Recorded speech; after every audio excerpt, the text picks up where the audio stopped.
Open the door. No! Come on, man. Those things are right behind us. It's too late! Go find someplace else to hide! Oh, you bastard! Welcome to the movies, pal. Your friendly neighborhood master cast here. Come on in. You look great. Have you lost weight? Oh, man, fantastic. You look fantastic. Come on in. Have a seat. I always have a seat saved for you here in the theater. I love spending time with you very, very much.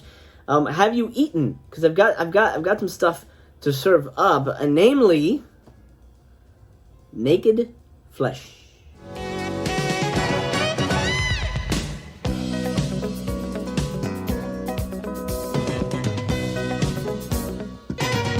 Will 4K be the last format?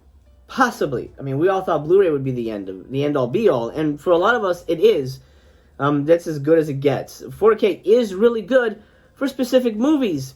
Stuff like Flesh Eater does not need 4K. I'll tell you right now, it doesn't need it whatsoever. This is, according to IMDb and looking at the film itself, shot on 16mm. So there's only so much you can do with 16mm film. Then there's a lot of, it's heavy grain, and it just doesn't necessarily benefit from a 4K. Sure, it looks the best it's ever looked. That goes without saying. But that's an obvious. That's a gimme. But does it need it? Hell no. To the no, no, no. Hell to the no. So let's talk about the plot of Bill Heinzman's Flesh Eater. Flesh Eater runs 1 hour and 28 minutes. This movie wastes no time in getting to the flesh eating as Bill Heinzman's zombie rises from a shallow grave in the middle of some farmland. First off, the stupidest thing about this movie is that all the zombies, for some reason, turn and look to the camera and pose with their bloody mouths because it's creepy or something. But it's also quite stupid and, of course, ruins any kind of suspension of disbelief because why is the zombie looking into the camera? This is the height of regional horrors, and with regional horror films come regional acting. It's disgusting. Now, I like regional horror films, and this would have fit perfectly in, say, Homegrown Horrors Volume 2. There's something charming about regional horrors that work for me. Of course, they're rough around the edges. The acting is regional. There's a homegrown appeal to it, a home-cooked appeal to it. That shows you that's the real cinema. Those people love movies so fucking much. They will do it themselves, for better or worse. So keep that in mind. This is a regional horror movie. If you don't like regional horror movies, be afraid. Be very afraid. Now for some really good news. This film is very gory, and every zombie kill is pretty juicy. On top of that, there's a ton of boobs. Great boobs all over the place. The biggest drawback, however, is the movie is aggressively simplistic. Zombie shows up, zombie bites somebody, that person becomes a zombie. Then that person bites somebody else, and then that zombie gets killed. There's not much to it. Not that there needs to be, but, you sure don't get any kind of commentary or character development for that matter.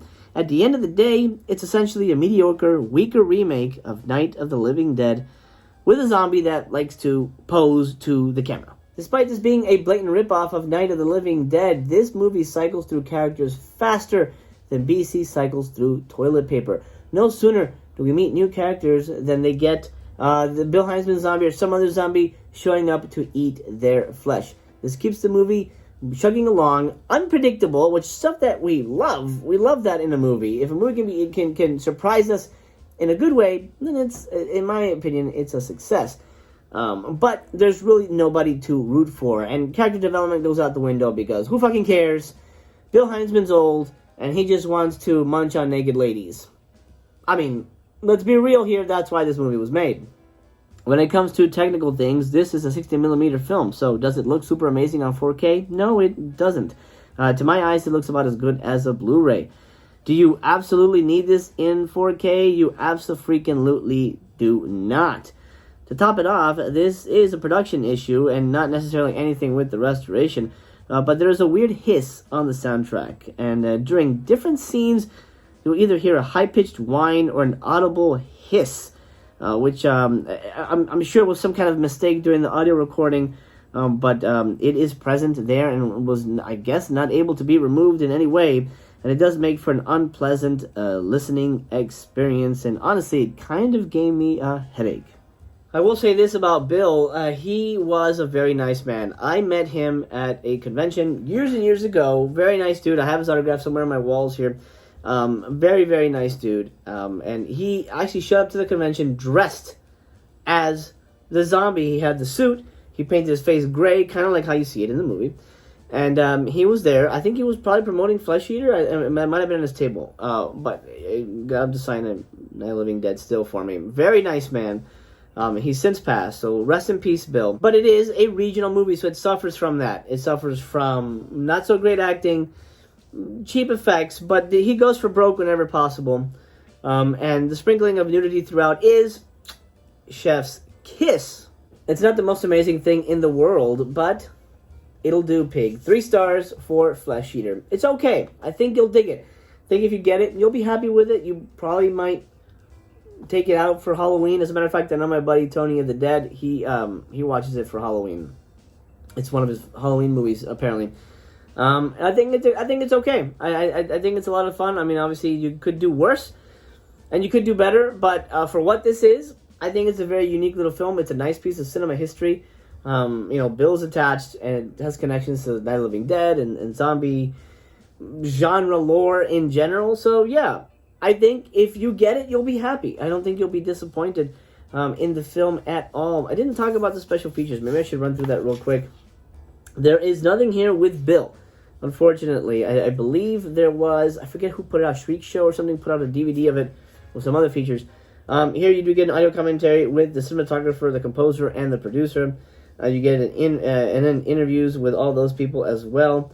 And then you get an interview with actress Heidi Heinzman, who I believe might have been the little girl in the angel costume. I might be mistaken. But so you get some interviews, you get some commentaries, but nothing really about Bill beyond the interviewing with his daughter and stuff like that. So keep that in mind. But there's a lot of stuff to dig into. And all the features will be on the Blu-ray. The 4K only has the commentary track. Keep that in mind. 3 stars, Flesh Eater, I should say. It's fine. It's good. I think you'll enjoy it. Did it blow me away? No, but as far as regional horror goes, it's got what it takes, and made me happy. I think it'll make you happy. Okay, let's call it a day. My friend, I hope you're well. I hope to see you again. Subscribe if you have not already, so we can hang out and talk movies again. I would love that. I would love for that to happen. Thanks for the advice. I've got to grab this curtain and pull it across the silver screen because, my dear friend, the theater's closed for now.